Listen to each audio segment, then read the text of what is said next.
안녕하세요. 저는 50대 후반의 여성입니다. 사람이 살다 보면 별의별 일을 다 겪는다고 하죠. 저 역시 이 나이 먹도록 나름 산전수전을 다 겪었던 것 같아요.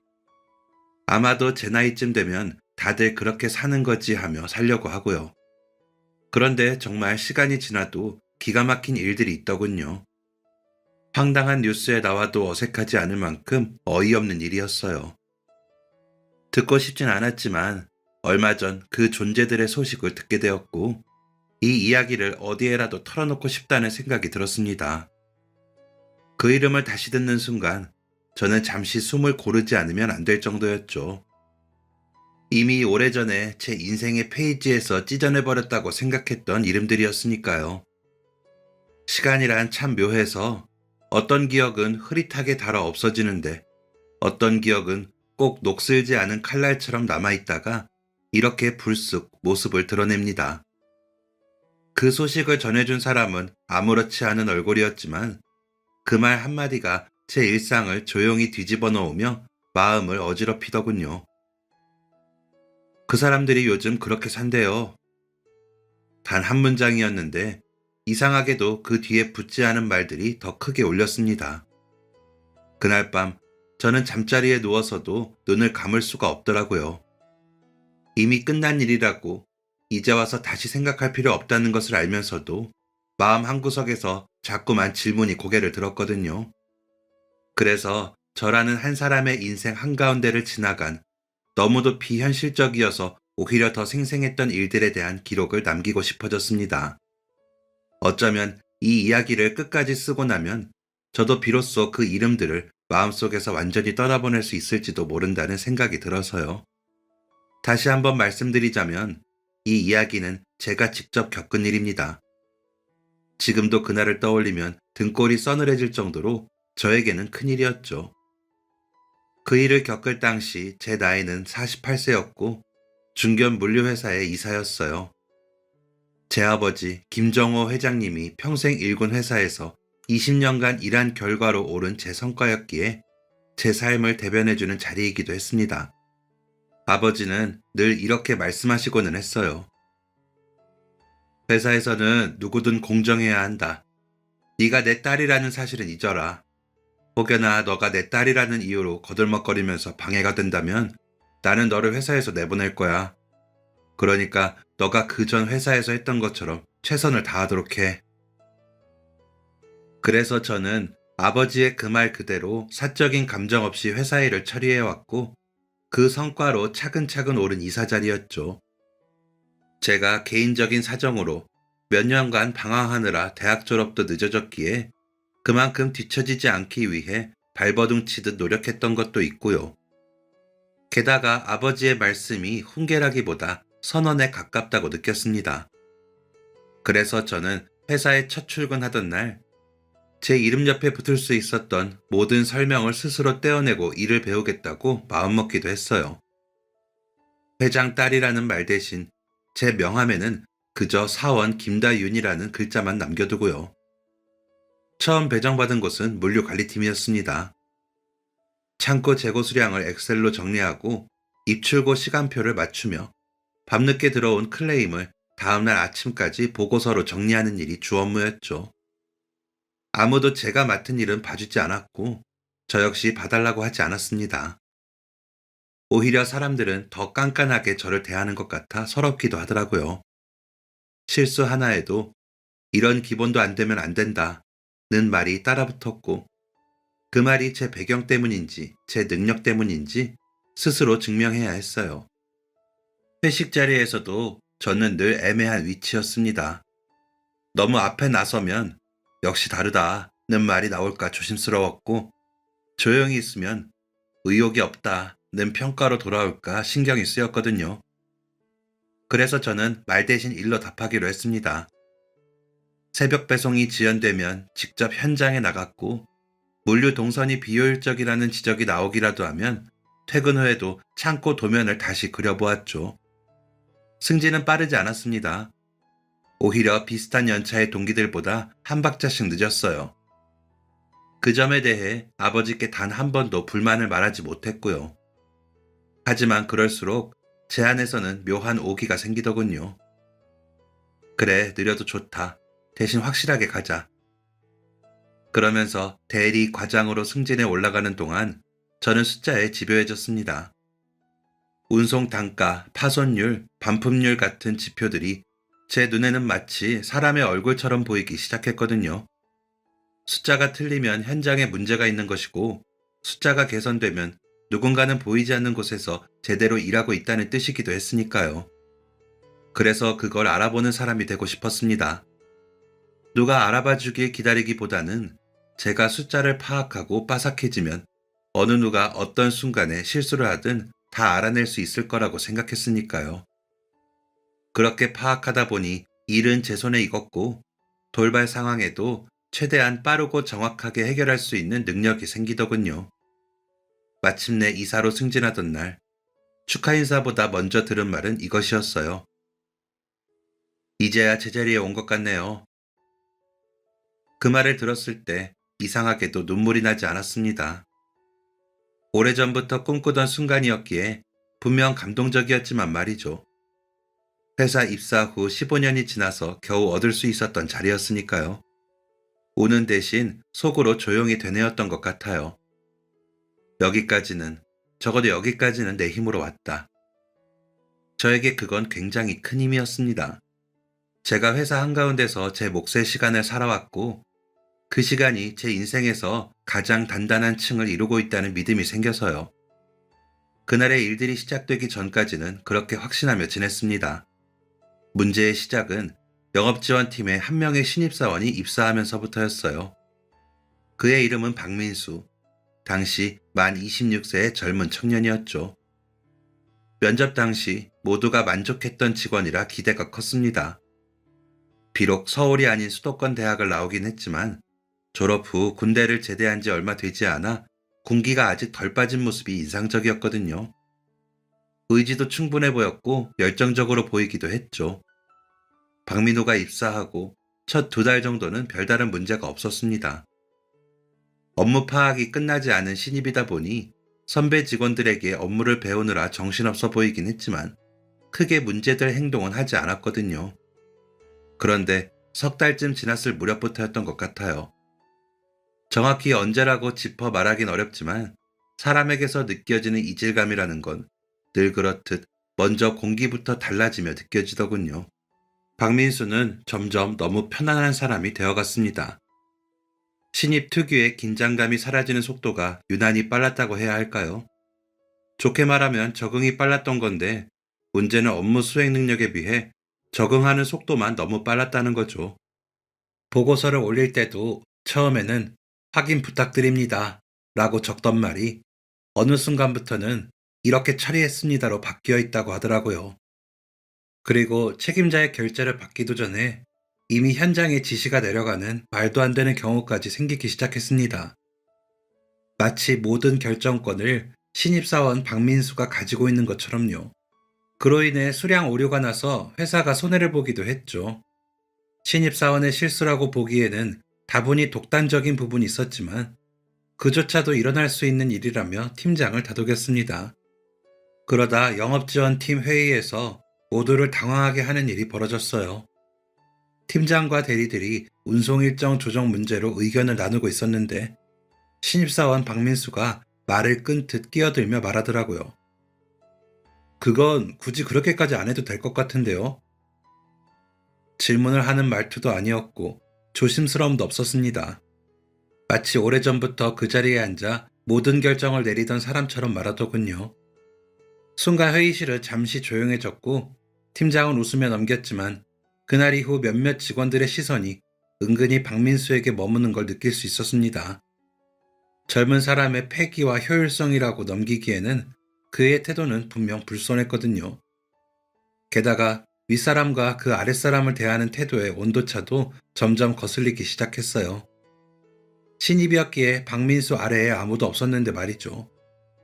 저나 임원들이 지나가면 유난히 빤듯해지다가도 연차가 높은 계약직 직원들에게조차 반말 섞인 농담을 아무렇지 않게 던지는 모습을 보인다더라고요. 비록 계약직이긴 하지만 업무에 관해서는 박민수보다 더 많이 알고 있는 직원들이었는데도 말이죠. 이건 원래 이렇게 하는 거예요. 제가 알아봤어요. 그리고 그 정도는 그냥 넘기셔도 돼요. 제가 그런 것도 모르겠어요. 좀 말하면 알아들으세요. 누가 봐도 불손하고 예의 없는 말투에 저절로 인상이 찌푸려지더군요. 그리고 박민수의 말에는 알아봤다는 표현이 유독 자주 등장했는데 정작 어디에 누구에게 확인했는지는 늘 흐릿하다는 점도 마음에 걸렸습니다. 근거 없는 자신감이라는 표현이 그때 처음 기억을 떠올리게 했던 것 같아요. 그럴 때 짓는 특유의 표정과 과장된 몸짓이 어딘가 익숙해 보였지만 기분 탓이겠거니 하며 넘기려 했고요. 사실 그 익숙함은 기분 좋은 종류가 아니었습니다. 제가 학교를 늦게 졸업하게 된 그 원인이었던 불쾌한 익숙함이었으니까요. 중학교 시절 겪었던 저를 향한 조롱과 무시가 섞인 몸짓, 그 아이들이 똑같은 말투와 행동으로 저를 힘들게 했던 기억이 떠올랐거든요. 이미 지나간 과거라고 잊으려 애써 눌러두었던 순간으로 박민수의 태도가 저를 다시 데려다 놓은 셈이었죠. 그래서 그의 행동이 더 눈에 걸렸는지도 모르겠습니다. 사소한 규칙을 반복해서 무시하는 모습도 점점 또렷해지면서요. 출퇴근 시간이 분 단위로 관리되는 회사에서 늘 아슬아슬하게 지각하거나 점심시간이 끝난 지 한참 뒤에 아무렇지 않게 커피를 들고 나타나는 일이 잦아졌죠. 신입사원이 그런 행동을 하는 것을 본 적이 없던 모두는 당황했고요. 요즘 사람이라 그런 건가 하는 말들이 들리기 시작하기도 했어요. 그런 일이 워낙 자주 일어나다 보니 인사팀에서 한 차례 주의를 줬는데 그는 그 정도는 사회생활하면 다들 그러지 않아요? 라고 말했다고 하더군요. 그 말을 전해 들었을 때 설명하기 어려운 불편함이 밀려왔습니다. 박민수의 말 속에는 회사의 내규보다 위에 서 있는 자신이 너무도 자연스럽게 전제되어 있다고 느꼈으니까요. 그 전제는 회사 구성원 모두를 자신의 발 아래로 내려다보고 있다는 생각으로 이어졌고, 그게 몹시 기분이 나빴습니다. 그에 그치지 않고 박민수는 저에게 항의 메일까지 보냈더군요. 업무에 미흡해 회사에 손해를 끼친 부분조차 교묘하게 자신의 잘못이 아니라 회사 시스템의 문제라며 지적받은 것 자체에 대해 항의하고 있었습니다. 저는 그 메일을 보고 그에 관한 명확한 반박을 했어요. 그렇지 않으면 박민수가 계속 자신의 뜻대로 할 것 같아서요. 아버지가 평생을 바치고 제가 젊음을 바친 회사를 공격한다고 생각하기도 했고요. 그런 박민수를 저와 다른 동료들이 오히려 점점 어려워하기 시작하더군요. 얽혀봤자 막무가내로 자신이 옳다고 우기는 박민수를 상식적인 한도에서 교정할 수 없다는 걸 알았기 때문에 피하기로 결정을 한 거죠. 잘못하고 있다는 걸 알면서도 지적하고 바로잡기는 어려워 보였나 봐요. 어느 순간 박민수는 그런 회사 분위기를 이용하는 것처럼 보일 정도였어요. 점점 제멋대로 구는 일이 많아졌거든요. 결정적으로 마음에 걸렸던 건 박민수가 종종 저를 힐끗거리며 제 주변을 살피는 모습이었습니다. 그러다가도 제 시선이 닿으면 바로 태도를 고쳐잡았고 제가 자리를 뜨면 다시 느슨해졌다는 이야기도 들려왔습니다. 교묘하게 자리를 비우는 시간이 늘었고 친구를 만나 일을 하기도 한다기에 내부 정보 유출 아니냐고 지적했더니 이런 말을 했다고 하더군요. 제가 인재에게 공짜로 일을 시켰으면 회사에는 오히려 이득 아닌가요? 저는 오히려 제가 회사에 도움을 주고 있는 것 같은데요. 그 말을 들은 대리는 저를 찾아와 사안이 심각하다고 말했습니다. 박민수에 관한 좋지 않은 보고들이 여러 차례 쌓이다 보니 저는 점점 더 박민수를 지켜보게 되었어요. 일주일에도 몇 차례나 다른 직원들과 분쟁이 쌓여 이사인 저에게까지 박민수에 관한 보고들이 올라왔거든요. 다른 직원들이 봤을 때 박민수의 행동들을 막연하게 지켜보는 것이 불공정하게 느끼지 않을까 걱정이 될 정도였어요. 아무리 우리 회사가 대기업이 아니라고 해도 중견기업 정도 되면 내규가 탄탄하고 징계법칙도 분명한데 지키지 않으니까요. 그런 박민수를 따로 불러 달래기도 하고 다그치기도 했어요. 이사인 제가 신입사원을 그렇게 불러 이야기하는 일은 흔한 일은 아니었죠. 하지만 팀장 선에서 이야기를 해도 듣지 않고 자신만의 논리를 들이대니 도저히 방법이 없는지 저에게 도움을 요청하더라고요. 이사이기는 해도 제가 박민수가 속한 부서 쪽 일을 하면서 승진을 한 터라 그 팀장이 저에게 상의를 할 때가 많았거든요. 그래서 박민수를 불러 이야기를 한 건데 도저히 말이 통하지 않더군요. 그러면서 요즘 젊은 친구들 중에 저런 스타일도 있는 건가? 사회에 막 들어와서 선을 잘 모르는 걸 수도 있어. 라며 스스로를 설득했어요. 괜히 제가 예민하다는 말이 나올까 싶어 참았던 부분도 있었던 것 같습니다. 요즘 말로는 꼰대라고 하죠. 제가 사회생활을 처음 시작했을 때 어려웠던 기억들이 떠오르기도 했고요. 그러니 조금 유연하게 생각하자 싶다가도 다 큰 성인에게 이렇게 설명하고 달래야 할 일인가 싶더군요. 신입사원을 대하는 제 태도가 상사로서 바람직하지 않은 것 아닐지 제 스스로를 체근해 보기도 하고 조금 느슨하게 생각해 보자며 마음을 붙잡아 보기도 했지만요. 그런데 그 붙잡음을 한순간에 놓게 만드는 사건이 결국 터지고 말았습니다. 외근이 잦은 부서 특성상 신입사원에게도 법인카드가 지급되는데 그 사용 목적은 명확했습니다. 외근 시 회사 차량 이용이 불가할 때의 택시비, 거래처 미팅 식대, 업무에 필요한 최소한의 지출만 가능했고 개인적인 사용은 절대 금지였어요. 개인적인 사용은 명백한 횡령이기 때문이죠.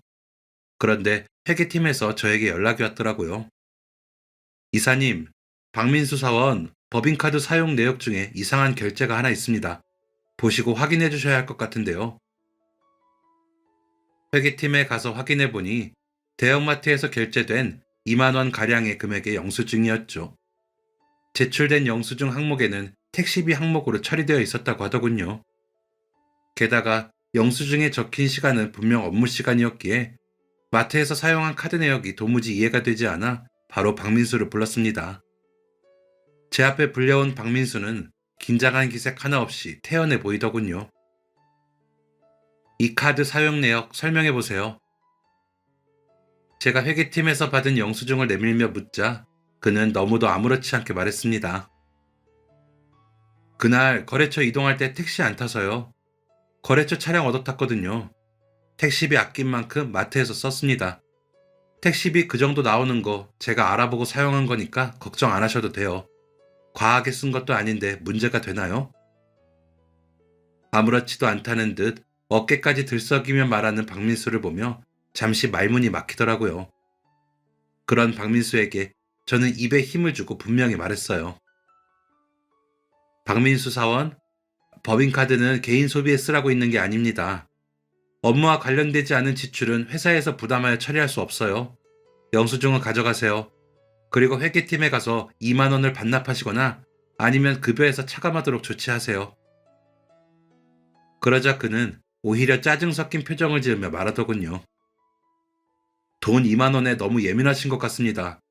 그리고 제가 택시 안 타고 이동한 만큼 업무비를 쓴 건데 왜 처리가 안 되나요? 원래는 사용해야 하는 돈이잖아요. 이러시면 저는 좀 억울합니다. 원래 택시비로 쓸 돈이었잖아요. 그 말을 듣는 순간 지금 정확히 선을 그어야 한다는 생각이 들었습니다. 여기서 흐리게 넘기면 다시는 되돌릴 수 없을 거라는 확신도 함께 들더군요. 그래서 저는 최대한 단호하고 냉정하게 다시 말했죠. 다시 말하지만 개인 지출은 영수증 처리되지 않습니다. 법인카드 사용 규정 다시 확인하시고 인지하세요. 이번은 처음이니 경고로 처리하겠습니다. 같은 일이 반복되면 징계로 넘어갑니다. 박민수 사원, 내규는 지키라고 있는 겁니다.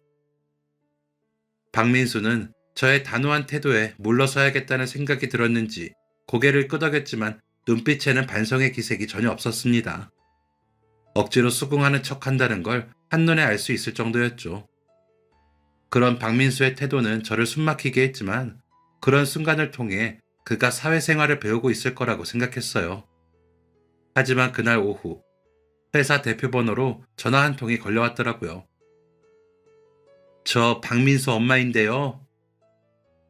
저를 찾는다는 내선 전화를 연결받았더니 수화기 너머로 대뜸 날선 목소리가 들려왔습니다. 그쪽이 이사님이에요? 왜 우리 애를 혼내신 거예요? 돈 2만 원 때문에 우리 애한테 횡령이 어쩌고 했다면서요? 어차피 택시비 아낀 돈으로 쓴 거라면서요. 그런 즐거움도 없으면 회사를 무슨 재미로 다니나요? 제법 규모 있는 회사라더니 직원들한테 너무 치사한 거 아닌가요? 그런 걸로 애 기를 죽이면 어떡해요? 저는 최대한 차분하게 여기는 회사이고 사적인 연락은 삼가해 주셔야 합니다. 라고 또박또박 말했지만 그녀는 들을 생각이 없는 것처럼 소리쳤어요. 아들이 부당하게 혼났는데 가만히 있나요? 그것도 공개적으로 모두 보는 자리에서 혼을 냈다면서요? 이사면 다해요? 남의 집 귀한 아들 출근시켜놨더니 그깟 돈 2만 원 가지고 치사하게 굴면 어떡해요? 법인카드 사용 규정 위반이라는 사실을 다시 설명했지만 소용이 없었죠. 그녀는 요즘 애들 다 그렇게 한다며 대수롭지 않게 넘기려 하면서 제 말은 전혀 들리지 않는 듯 했던 이야기를 계속 반복하며 소리치더군요. 결국 저는 설명을 포기하고 수화기를 든 채로 가만히 있었고 그녀는 답답했는지 직접 가서 얘기하겠다는 말만 남긴 채 전화를 끊었습니다. 전화를 끊고 박민수를 찾았지만 그는 자리에 없는 상태였고요. 저에게 질책을 당한 후 무단이탈 상태였고 아무리 전화를 해도 받지 않더라고요. 저는 그런 박민수에게 계속 연락을 취하며 수화기를 내려놓지 못한 채 한동안 그대로 앉아 있었습니다. 사무실은 평소처럼 돌아가고 있었지만 이상하게도 주변 소리가 전혀 들리지 않는 기분이 들었어요. 마치 혼자 유리관 안에 갇힌 느낌이었고 뜨겁게 끓어오르기보다는 서늘하게 가라앉은 바닥에 눌러붙는 감정이 있기도 했고요. 머릿속에 떠오르는 말은 하나였습니다. 선을 넘었다. 규정을 어겼다는 사실 하나만으로도 충분히 저를 화나게 했지만 그 이후 이어진 박민수의 행동들이 저를 더 단단히 굳게 만들었거든요. 사과도 하지 않고 반성도 하지 않는 것도 모자라 엄마라는 존재를 방패 삼아 상황을 뒤집으려 했다는 점이 어이가 없더군요. 그리고 그 직후에 무단이탈까지 이어진 일련의 행동은 저라면 상상도 못할 일이었으니까요. 그 행동들을 통해 박민수는 더 이상 요즘 감각이라 색다른 신입사원도 조금 더 지켜볼 수 있는 회사의 구성원도 아니라는 게 분명해졌죠. 그는 조직이라는 틀 자체를 우습게 보았다는 것만 확인했고요. 그걸 바로잡지 않으면 이 회사의 기준이 무너지는 건 시간 문제라는 생각이 들었습니다. 회사에 피해를 주는 건 지켜볼 수 없었어요. 회사는 저를 비롯한 모든 구성원의 노력의 성과물이었으니까요. 저희 아버지가 모든 것을 바치신 회사이기도 했지만 모두가 노력하지 않았다면 유지될 수 없었을 거고요. 그렇게 잃은 회사에 피해를 끼치는 행위를 더 이상 지켜볼 수만은 없었습니다. 그런 생각들로 복잡해지고 있던 그때 끊임없이 움직이는 시계가 눈에 들어왔어요. 그리고 그 시계바늘처럼 쉴 새 없이 최선을 다하는 직원들이 보였고요. 모두가 열심히 하는 이 시간에 박민수는 어디에 있을지, 엄마에게 가고 있는 건지, 아니면 잠시 숨어 있는 건지까지 생각이 미치더군요. 하지만 그의 행선지보다 더 신경 쓰이고 궁금했던 건 이렇게 사무실을 비웠다가 다시 돌아올 때 박민수가 과연 어떤 얼굴을 하고 나타날지였습니다. 아무 일 없다는 듯 태연한 얼굴일지, 여전히 억울한 피해자인 척하는 표정일지, 아니면 더 큰 소리를 내며 상황을 밀어붙일지 가늠조차 되지 않았어요. 그런데도 그 모든 경우를 떠올리는 동안 마음은 묘하게 차분해지더군요. 결론은 이미 나 있었기 때문이었죠. 이번 일은 넘길 수 없다는 것. 그리고 제가 흔들리면 박민수는 더 확신을 가지고 제멋대로일 거라는 사실도 분명히 알고 있었으니까요. 무례한 행동 하나가 회사라는 집단을 흔들 수 있다는 생각이 들었습니다. 그런 광경을 더 이상 보고 싶지 않았기에 더 강하게 이야기할 생각이었지만 퇴근 시간이 다 되도록 박민수는 끝내 사무실에 나타나지 않더라고요. 제가 젊은 날을 바쳐 일한 회사와 함께 무시당하고 있다는 감정이 올라오면서 부글부글 화가 치밀더군요. 괘씸하다는 말이 정확한 표현이었죠. 그러다 문득 오래된 기억 하나가 스쳤습니다. 중학교 시절 누군가 선을 넘을수록 저는 말없이 작아졌고 참는 쪽을 선택했던 순간들이 많았다는 사실이요. 그 결과 저는 집단에서 밀려나 이탈되고 말았거든요. 그때 저는 침묵으로 버티는 바람에 패배했던 것을 반복하고 싶지 않았죠. 그래서 누군가 선을 넘었을 때 어떤 대가가 따르는지도 분명하게 보여줄 수 있어야 한다고 생각했습니다. 그래서 박민수에게 건넬 말과 남길 기록들을 정리하기로 했습니다. 이 조직 안에서 다시는 같은 일이 반복되지 않도록 차분히 머릿속에서 정리할 필요가 있다고 느꼈으니까요. 박민수가 만들어낸 이 상황은 감정의 문제가 아니라 선의 문제라는 걸 분명히 각인시킬 생각이었습니다. 아마 벼르고 있었다는 표현이 가장 정확했을 겁니다. 그때까지도 저는 나약한 마음이 있었던 것 같아요. 그렇게 제 자신의 마음을 가다듬고 진정시키면서 그날 밤을 보냈거든요. 회사 생활을 하며 누군가를 질책하지 않을 수 없긴 했지만 그토록 아나무인인 경우는 처음이라 그런지 긴장이 되더라고요. 하지만 저의 그런 노력은 결국 물거품이 되고 말았습니다. 다음날 오전 출근해서 커피를 마시고 있는데 대리가 다급하게 와서는 로비의 상황을 저에게 전한 순간이었죠. 이사님, 박민수 사원 어머니가 로비에 와 있다고 로비에서 전화가 왔습니다. 막무가내로 사무실로 올라온다고 소리를 치고 있대요. 내려가 보셔야 할 것 같은데요. 대리의 말을 듣고 서둘러 로비로 내려간 순간 저는 그 자리에 굳어버렸습니다. 그곳에 서 있는 박민수의 어머니라는 여자를 보는 순간 마치 오래 잠가두었던 서랍이 한꺼번에 열리듯 기억들이 쏟아져 나왔거든요. 숨을 들이쉬는 방법조차 잊은 것처럼 가슴이 막혔고 귀에서는 괜히 웅웅거리는 소리가 나는 것처럼 느껴지면서요. 세월이 흘렀는데도 그 얼굴은 거의 변하지 않았더군요. 눈꼬리가 살짝 올라간 채로 짓는 그 웃음, 사람을 내려다보듯 굽어보던 시선, 모두 그대로인 채 두 팔을 허리에 얹고 씩씩거리고 있더라고요. 그 모든 것을 잊은 게 아니라 억지로 덮어두고 있었을 뿐이라는 것을 깨달았죠. 그녀의 이름이 이선영이라는 것부터 선명하게 떠올랐으니까요. 중학교 시절 저를 괴롭히던 일진 무리의 중심에 있던 아이였거든요. 특별한 이유 같은 건 없었던 것 같아요. 그냥 제가 그 아이 눈에 띄었다는 이유였고 만만해 보였다는 이유였겠죠. 게다가 아버지 덕분에 비교적 유복한 환경에서 자란다는 점도요. 제가 다니던 중학교에는 저처럼 회사 오너의 자녀보다 각종 회사 직원들의 자녀가 더 많았고 형편이 어려운 아이들도 많았거든요. 그런 아이들 사이에서 혼자만 곱게 자라는 것처럼 보였던 소심한 저는 장난감처럼 가지고 놀기 좋은 대상이었을 겁니다. 너희 집은 부자잖아 라는 말을 하며 물건 뺏기도 쉬웠을 거고요. 어릴 때부터 가진 것을 자랑하지 말고 나누는 것을 아까워하지 말라는 아버지의 말씀에 저를 힘들게 하는 아이들의 행동을 이르는 것조차 어려웠거든요. 이른다는 행위가 다른 사람을 상처 주는 것 같아서요. 그리고 소심한 성격 탓에 반박도 못하고 이르지도 못하는 제가 그 아이들 눈에는 건드리기 쉬운 표적처럼 보였나 봅니다. 아침 자습 시간에 교실에 들어서면서 제 책상부터 발로 툭 차고 지나갔고 제 필통을 바닥에 떨어뜨리고도 사과 한마디 없이 웃으며 돌아섰습니다. 체육복을 갈아입는 날이면 일부러 제 옷을 숨겨놓고는 허둥대는 제 모습을 친구들과 함께 지켜보면서 킥킥거렸죠. 선생님이 오실 기척이 나면 아무 일 없다는 듯 자리로 돌아가 앉았고요. 망을 보는 아이부터 직접 저와 제 물건을 건드리는 아이까지 그렇게 단합이 잘 되어 저를 괴롭히는데도 저는 아무 말도 못했어요. 제 기억에 가장 선명하게 남아있는 건 점심시간입니다. 도시락 뚜껑을 막 열었을 때 일부러 제 책상에 걸터 앉으면서 제 도시락이 바닥으로 엎어지게 하더라고요. 반찬이 쏟아지고 밥알이 흩어졌는데도 네가 조심했어야지 라며 특유의 과장된 몸짓으로 어깨를 으쓱하더니 가버렸죠. 그러더니 주변 아이들과 손을 부딪히며 좋아하더군요. 그 모습을 지켜보던 아이들은 뭐가 그리 재미있는지 입에서는 웃음이 터졌고 저는 아무 말도 못한 채 바닥만 바라봤습니다. 그날 하루 종일 배가 고팠던 기억보다 아무도 제 편이 되어주지 않았다는 사실이 더 오래 상처가 되어 남더라고요. 아무리 생각해도 제가 뭘 잘못했는지도 모르겠는데 말이죠. 나중에 제가 지나갈 때 하는 말을 듣고서야 알았어요.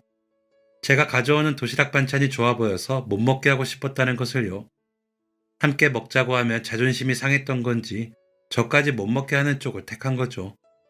그랬던 무리를 이끌던 그 아이가 지금은 누군가의 엄마라는 이름으로 제 앞에 서 있었던 겁니다. 역시나 큰 소리를 내면서요. 그제야 박민수에게서 느꼈던 기분 나쁜 감정의 근원이 이해됐습니다. 박민수의 엄마인 그 아이와 닮은 행동이었던 거죠. 그리고 그 순간 제 안에는 아직도 교실 한가운데에 불려 나가 서 있던 그 아이가 그대로 남아 있었는데 그녀만 시간 밖으로 빠져나간 것처럼 느껴지더군요. 저를 알아보지도 못한 채 허리에 손을 얹고 씩씩대고 있는 그녀를 보면서요. 어떤 기억은 시간이 지나도 흐려지지 않고 단지 더 깊은 곳으로 숨어들 뿐이라는 문장이 머릿속을 스쳐 지나갔습니다. 당황스럽다는 말로는 설명이 부족한 순간이더라고요. 그녀의 아들이 우리 회사 신입사원인 박민수였고 그의 엄마 이선영이 제 앞에 서 있다는 사실이요. 혼란스럽고 혼돈스러웠습니다. 하지만 이선영은 저를 보자마자 당신이 그 이사라는 사람이에요? 라며 노골적으로 화가 난 시선을 보낼 뿐이었어요. 제가 누구인지 기억할 생각조차 없어 보였죠. 아니, 전혀 기억하지 못하는 얼굴이었습니다. 그렇게 괴롭혀놓고 어떻게 잊을 수 있는지 궁금할 정도로요. 그저 저를 회사 이사로만 알고 저를 보자마자 목소리를 높이며 소리를 지르면서 허리에 얹었던 손을 제 얼굴 앞에서 여러 번 휘저으면서 다가오더군요. 그 행동에는 거침이 없어 누가 보면 제가 잘못을 한 것처럼 보이겠더라고요. 이 회사는 그렇게 쪼잔한 걸로 사람 기를 죽이면서 어떻게 직원을 키우겠다는 거예요? 우리 애가 너무 충격을 받아서 지금 자리 보전하고 누워있어요. 내가 우리 애를 일하라고 회사에 보냈지 모욕받으라고 보낸 줄 알아요? 내가 어떻게 키운 아들인데 어디서 함부로 애한테 그깟 2만 원 때문에. 그녀의 외침에 직원들의 시선이 하나둘 모였고 저와 이선영을 지켜보더군요. 저는 최대한 침착해 보이려 애쓰며 그녀를 회의실로 안내했지만 그곳에서도 상황은 나아지지 않았습니다. 우리 민수가 얼마나 성실한 애인데 그깟 카드 문제로 사람을 잡아요? 고작 3달 일한 애를 잘 가르치면 될 걸 그런 걸로 망신을 줘요? 당신이 뭔데 나도 함부로 못하고 기른 애를 기를 죽여요? 그녀는 말하는 내내 언성을 높였고 저는 그 앞에서 규정은 누구에게나 동일합니다.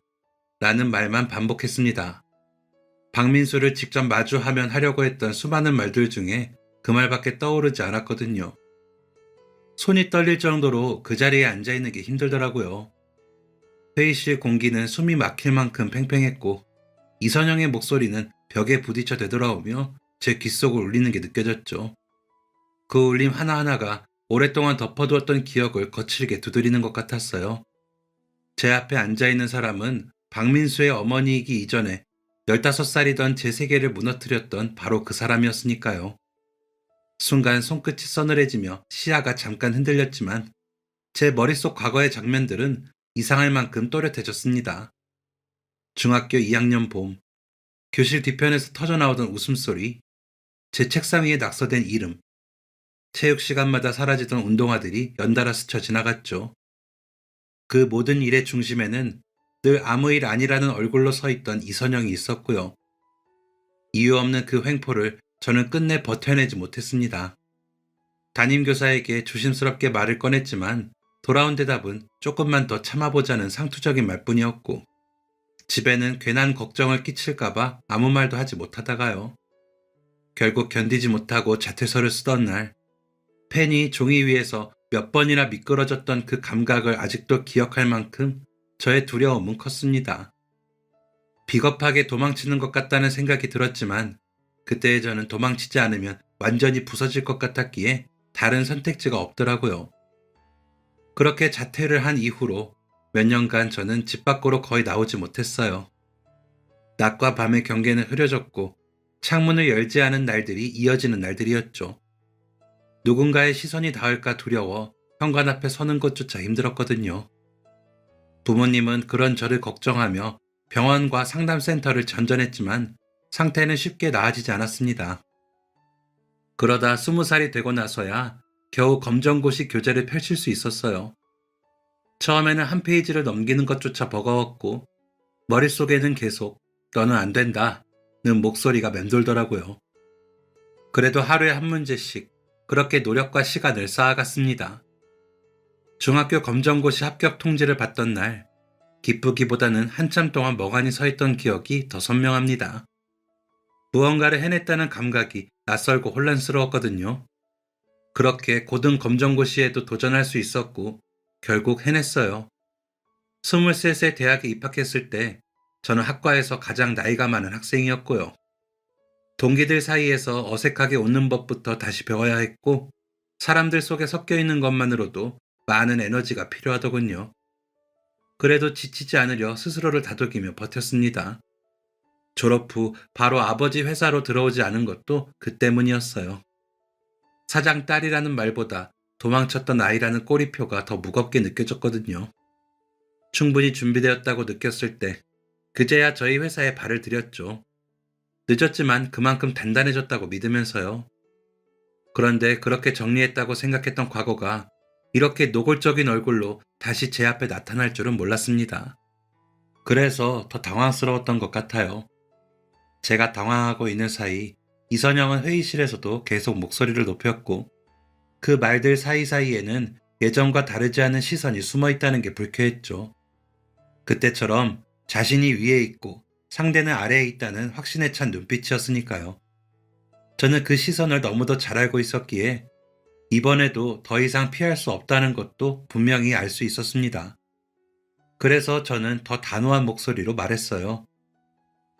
박민수 사원과 어머님께서 이해를 못하시는 것 같은데 소액이라도 횡령은 횡령입니다. 법인카드는 업무와 관련된 소비에 사용하셔야 하고요. 업무와 무관한 지출을 했다면 그 비용은 당연히 박민수 사원이 배상하는 게 맞습니다. 회사 내규는 박민수 사원뿐 아니라 모든 직원에게 동일하게 적용됩니다. 이건 박민수 사원을 모욕하려는 의도와는 전혀 별개의 문제입니다. 게다가 본 사안 이후 무단 이탈과 무단 결근까지 한 신입사원은 저희 회사와 맞지 않는다는 것이 책임자로서의 판단입니다. 예전에 저라면 아무 말도 하지 못한 채 조용히 물러났을 겁니다. 마치 아무 일도 없었던 것처럼요. 하지만 저는 예전의 저와 달랐습니다. 15살에 제가 하지 못했던 말을 해야 할 차례라는 걸 알고 있었고, 이 일은 개인적인 감정의 문제가 아니라 선의 문제이자 조직의 기준을 지켜야 한다는 것이 제가 물러설 수 없는 이유이기도 했죠. 그러자 그녀는 비웃듯 그럼 나도 가만히 안 있겠다고 말하더니 끝까지 큰 소리를 지르며 회의실을 박차고 나갔습니다. 이선영이 나가고 난 회의실은 폭풍이 쓸고 지나간 것 같았죠. 하지만 저는 그 폭풍에 더 이상 흔들리면 안 된다고 생각했어요. 그날 오후 박민수에게는 정식으로 해고 통보가 내려졌고, 며칠 뒤 한두 명의 사원이 조심스럽게 말을 꺼내더군요. 이사님, 요즘 온라인에 회사 이름이 직접 언급된 글들이 보입니다. 처음에는 대수롭지 않게 넘기려 했습니다. 회사를 운영하다 보면 근거 없는 불만글 하나쯤은 늘 있기 마련이니까요. 하지만 그건 하나쯤의 문제가 아니더라고요. 하루 이틀이 지나자 회사를 비방하는 게시글은 계속 쌓여갔고, 커뮤니티와 익명 게시판, 심지어 SNS까지 매일 수십 개의 글이 올라왔거든요. 제목은 점점 노골적이 되었고, 표현은 더 강도 높게 공격적으로 변해가면서요. 갑질 기업, 이사가 신입을 괴롭힌다, 윗선의 폭언과 협박이 일상인 회사, 라는 제목의 글들이 저희 회사를 지칭하며 올라오더군요. 그 글을 읽으면 읽을수록 이상한 점이 보였어요. 사실과 전혀 다른 주장들이었지만 문장 곳곳에는 내부 사정이 섞여 있었거든요. 외부인은 알 수 없는 이야기들에 과도한 감정을 더딥힌 글들은 누가 봐도 회사를 해치려는 의도가 분명했습니다. 작성자는 익명이었지만 떠올릴 수 있는 얼굴은 명확하더라고요. 박민수와 이선영, 그 두 사람뿐이었죠. 특히 피해를 호소하는 방식이 박민수와 너무 닮아 있었습니다. 사소한 지적도 모욕으로 받아들이고 규칙을 탄압이라 부르던 태도, 자신은 늘 억울하고 세상은 언제나 자신을 공격한다는 그 왜곡된 시선이 그대로 담겨 있었으니까요. 그를 아는 사람이라면 누구나 알아볼 수 있었을 겁니다. 그리고 사태는 거기서 멈추지 않았습니다. 며칠 뒤 고객센터로 항의 전화가 빗발치기 시작했거든요. 인터넷에 다 나와 있던데요. 이런 회사인 줄 알았으면 물건 안 샀죠. 오늘의 직원이 내일의 고객이 되는 거예요. 그런 식으로 돈 버는 회사라면 망해야 하는 거 아니에요? 당장 그 신입사원에게 사과하세요. 어느새 사내 게시판에도 글이 올라왔습니다. 과도한 윗선의 압박으로 직원들이 숨막히는 환경에서 일하고 있다는 허무맹랑한 주장들이었죠. 그날 저녁, 아버지께 모든 상황을 보고드렸습니다. 온라인 게시글 캡처, 직원들의 증언, 고객 항의 기록까지 모두요. 그 순간이 얼마나 부끄러웠는지 모릅니다. 자랑스러운 딸이 되지는 못해도 방해는 되고 싶지 않았는데 모든 책임이 저에게 있는 것만 같아 고개를 들 수 없더라고요. 아버지는 말없이 보고서를 한참 동안 읽으시더니 단호하게 말씀하셨습니다. 이건 넘어갈 문제가 아니다. 그때부터 회사의 공식적인 입장 정리가 시작되었죠. 감정은 철저히 배제하고 사실만을 하나씩 모으면서요. 박민수의 법인카드 사용 내역, 업무 시간 중 무단 이탈 기록, 불성실했던 업무 실적과 그로 인한 손해, 외부인을 업무에 개입시키려 했던 정황들까지요. 규정을 수차례 위반하고도 스스로를 피해자라 주장하던 박민수의 항의 메일 역시 모두 정리했습니다. 문서를 정리하는 내내 이선영의 얼굴이 자꾸 떠오르더군요. 회의실에서 삿대질하며 소리 지르던 모습이 계속해서 저를 핥히는 듯 했죠. 지적을 받으면 곧바로 감정을 폭발시키던 그녀의 모습들이 손을 떨리게 했지만 이상하게도 머릿속은 점점 차분해지는 게 느껴졌어요. 감정이 아니라 기록이 말하게 하자고 스스로를 다잡았으니까요. 회사는 명예훼손과 업무방해 혐의로 소송을 진행하기로 했습니다. 녹취 파일, 카드 사용 내역, 허위 게시글 원본, 그리고 함께 일했던 직원들의 증언까지 있었기에 증거는 충분하더라고요. 재판은 길지 않았습니다. 저희 쪽이 제출한 증거가 명확했고 게시글의 주장과 사실 사이의 간극이 너무 컸기에 위법 행위가 분명하다더군요. 판결이 내려진 날 법정화는 혼란스러웠어요. 배상금 2억 5천만 원을 지급하라는 판결문이 낭독되자 이선영이 무너진 듯 울부짖기 시작했거든요. 법정 안에서 감정을 주체하지 못한 채 소리를 질렀고 그 울음은 복도까지 울려 퍼졌습니다. 스스로가 만든 결과를 받아들이지 못한 사람의 절규가 울려 퍼진 거죠. 그날 이후 회사는 다시 조용해졌습니다. 거짓은 오래가지 못했고 기록은 결국 모든 것을 제자리로 돌려놓았으니까요. 며칠 뒤 퇴근을 하려는데 회사 앞에서 누군가 저를 기다리고 있더군요. 제 차 앞에서 불쑥 나타난 사람은 이선영이었어요. 그녀는 제 앞에서 무릎을 꿇더니 제발 한 번만 봐달라고 말했습니다. 그 모습을 보는 순간 중학생 시절부터 이선영과 얽혀있던 모든 장면이 머릿속을 스쳐 지나가더라고요. 저는 무릎을 꿇은 이선영에게 조용히 말했습니다. 너는 돈 앞에서는 자존심이 없구나. 이런 애인 줄 알았다면 중학교 때도 이렇게 할 걸 그랬다. 그랬으면 나도 그렇게 시간을 낭비하지 않았을 텐데. 그때도 너가 나를 괴롭혔던 증거는 넘쳤는데 나는 왜 나에게 함부로 하던 너를 그냥 두었을까? 이렇게 쉽게 무릎 꿇게 할 수 있었는데 말이야. 그녀는 고개를 들고 저를 보더니 그제야 기억이 난 듯 눈빛이 달라지더라고요. 네가 그 김다윤? 그 멍청이 김다윤? 호구? 당황한 것도 잠시 다시 빌기 시작했습니다. 매우 다급하고 절실해 보이더군요. 그래, 그때 내가 잘못했어. 어렸잖아. 그때는 그냥 샘돈하고 부럽기도 한 걸 그렇게 표현한 거야. 그리고 알다시피 나한테 2억 5천만 원이 어디 있겠어. 민수 낳고 혼자 키우면서 겨우 먹고 살고 있어. 고등학교 졸업하고 알바하다가 사고 쳐서 애 낳고 힘들게 키운 아이야. 없는 형편에 아이 키우다 보니 미안해서 오냐오냐 키웠어. 너도 알다시피 나 어디 가서 머리 숙이는 사람 아니잖아. 민수도 어디 가서 그렇게 대접받길 바랐고 너도 자식 있잖아. 엄마 마음 다 그런 거 아니야? 그 말에 웃음이 나왔습니다. 글쎄, 나는 내 아이를 그렇게 키우지 않아서 모르겠네. 나는 우리 아이에게 다른 사람을 배려하고 규칙을 지키는 사람이 되라고 가르쳐. 다행히 우리 아이는 그 말을 잘 지키며 자라고 있고 나는 너 덕분에 사람 무서워서 결혼도 아이 낳는 것도 늦었어. 늦게 낳은 자식이 더 귀한 건 알지? 그래도 나는 내 자식이 아무리 귀해도 남에게 피해주는 건 못하게 해. 너는 너처럼 아이를 길렀네. 여전하게도 말이야. 그런데 왜 네가 받은 벌을 내가 봐줘야 하지? 돈도 없으면서 왜 그런 글을 썼어? 예전에 내 도시락 없고 네가 잘했어야지라고 했지? 너도 네 손가락부터 단속했어야지. 아들도 제대로 가르쳤어야 했고. 그렇게 난동을 부리던 그녀는 끝내 아무 말도 하지 못하더군요. 저는 무릎을 꿇은 채로 움직이지 못하는 이선영을 팔짱을 낀 채로 내려다봤고요. 한참을 그러다 소용없음을 알았는지 일어나 고개를 숙인 채 돌아갔습니다. 그날 밤 저는 오랜만에 중학교 시절의 일기를 꺼내 읽었어요. 일기장 페이지 사이에는 울다 멈춘 흔적이 남아있었고 그중 가장 눈물 자국이 많은 일기에는 이런 글이 적혀 있더라고요. 중학교 2학년을 마치지도 못하고 자퇴하고 나서 날짜는 잘 모르겠다. 요즘은 요일도 날짜도 잘 헷갈린다. 오늘도 방에서 하루를 보냈다. 아침인지 점심인지 모를 시간에 눈을 떴고 창문은 열지 않았다. 열면 누군가 나를 볼 것 같고 내가 보일 것 같아서 열지 못했다.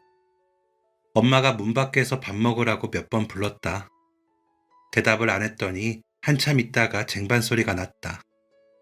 문 앞에 밥을 두고 간 것 같다. 나중에 식었을 때 먹을 생각이다. 따뜻한 건 괜히 더 미안해진다. 학교에 안 간지 며칠째인지도 모르겠다.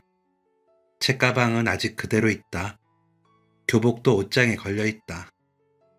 다시는 입지 않을 거라는 걸 알면서도 버리거나 정리할 힘이 없다. 그냥 그대로 두면 내가 아직 학생인 것처럼 보일 것 같아 그냥 두었다. 사람들이 나를 어떻게 생각할지 계속 떠오른다. 도망쳤다고 할까? 약하다고 할까? 괜히 주제에 유난 떤다고 할까? 그런 생각을 하다 보면 머리가 꽉 막힌 것처럼 아파온다. 숨을 크게 쉬면 괜히 울 것 같아서 작게, 아주 작게 숨을 쉰다. 오늘도 그 얼굴이 떠올랐다. 웃으면서 내 책상을 발로 차던 얼굴과 어머, 미안? 이라고 말하던 그 목소리. 도시락이 엎어졌을 때 아무도 나를 돕지 않던 교실. 그때 왜 아무 말도 못했을까? 왜 선생님한테 더 크게 말하지 못했을까? 왜 집에 와서 아무 일 없다고 했을까? 생각해봤는데 아마 무서웠던 것 같다. 말을 하면 더 커질까봐, 웃음이 더 많아질까봐, 나만 더 이상해질까봐. 아빠는 네 잘못 아니다 라고 말했지만 머릿속에서는 계속 그래도 네가 참았으면 됐잖아 라는 말이 맴돈다. 누가 한 말인지는 모르겠다. 아마 내가 나한테 하는 말일 거다. 거울을 봤더니 눈이 너무 많이 가라앉아 있었다. 사람 얼굴이 아니라 뭔가 꺼진 인형 같았다. 그래도 살아야 한다는 건 안다. 그냥 어떻게 살아야 하는지를 모르겠다. 밖에 나가면 사람들이 다 나를 쳐다보는 것 같다. 제가 그 애야 라고 말하는 것 같아서 방문 손잡이를 잡다가 놓았다. 오늘 목표도 방에서 나가지 않는 거다. 어제도 그랬고 아마 내일도 그럴 것 같다. 그래도 언젠가는 다시 이 방 밖을 나갈 수 있을까? 교실 말고 사람들이 웃는 곳이 아니어도 나를 밀지 않는 어딘가로 말이다. 지금은 잘 모르겠다. 다만 오늘은 하루를 버텼으면 좋겠다. 그것만으로도 오늘은 조금 괜찮았다고 써도 될까? 그 일기를 다시 읽는 순간 그때의 제가 어떤 상태였는지가 생생하게 떠올라 눈물이 났습니다. 그 시절의 저에게 너무 미안했거든요. 저 스스로조차 제 편이 되어주지 못했던 그날들이 미안하더라고요. 회사가 위협받는다는 생각 앞에서는 그렇게 차분하게 증거를 모으고 대응할 수 있었던 제가 정작 제 자신 앞에서는 숨기기에만 급급했으니까요. 눈물 자국이 남은 그 일기를 바라보며 저는 조용히 스스로에게 말했습니다. 이번에는 도망치지 않고 끝까지 서 있었던 건 정말 잘했어. 유리관 안에 갇혀있던 15살의 아이가 이제야 그 자리를 벗어난 것 같아. 지금 이 자리에 서 있는 나는 살아남아 만들어낸 어른이야. 이제는 이겼어. 잘했어. 그리고 그때 편들어주지 못하고 지켜주지 못해서 정말 미안해. 그렇게 저 자신에게 사과하고 나서야 저는 마음속 중학생이었던 저를 내려놓을 수 있겠더라고요. 어쩌면 이선영이 제 앞에 무릎을 꿇은 모습을 보았기 때문일지도 모르겠습니다. 그 전까지는 어린 나를 위로하고 사과해야겠다는 생각을 해본 적이 없었거든요. 하지만 이선영이 그렇게 무기력하게 제 앞에서 비는 모습을 본 이후 위안을 받은 건 분명했던 것 같아요. 그 이후 이선영이 게시했던 글들은 온라인에서 모두 사라졌어요. 그들이 배상해야 할 2억 5천만 원은 매달 일정 금액씩 갚겠다는 각서를 공증받아 회사에서 아직도 청구 중입니다. 10년이 지나도록 아직 전액을 받진 못했지만 회수가 안 될 때마다 꾸준히 내용 증명을 보내며 회수하고 있습니다. 사실 그 돈을 꼭 다 받아야 할 필요는 없지만 회사라는 조직이 어떤 곳인지, 기준이 어떻게 지켜지는지를 보여주는 계기라고 생각해 끝까지 진행하고 있는 거죠. 그 과정에서 박민수가 어느 회사에서도 오래 버티지 못했다는 소식만 들려왔고, 최근에는 이선영이 마트에서 일하며 그 돈을 갚고 있다는 이야기를 들었습니다. 저는 이 일을 통해 다시 한번 깨달았어요. 모든 행동에는 반드시 그에 따른 결과가 따른다는 것을요. 그래서 이 이야기는 복수가 아니라 끝까지 책임을 묻는 정당한 결말이라고 생각합니다. 그래서 그런지 이 이야기를 여기까지 쓰고 나니 비로소 숨이 조금 편해지네요. 오랫동안 제 안에 남아있던 이름들과 얼굴들이 더 이상 날카롭게 떠오르지 않게 되었거든요. 저에게 일어난 그 일들은 분명 저에게 큰 상처였지만 이제는 제 삶을 규정하는 이야기는 아니라는 생각이니까요.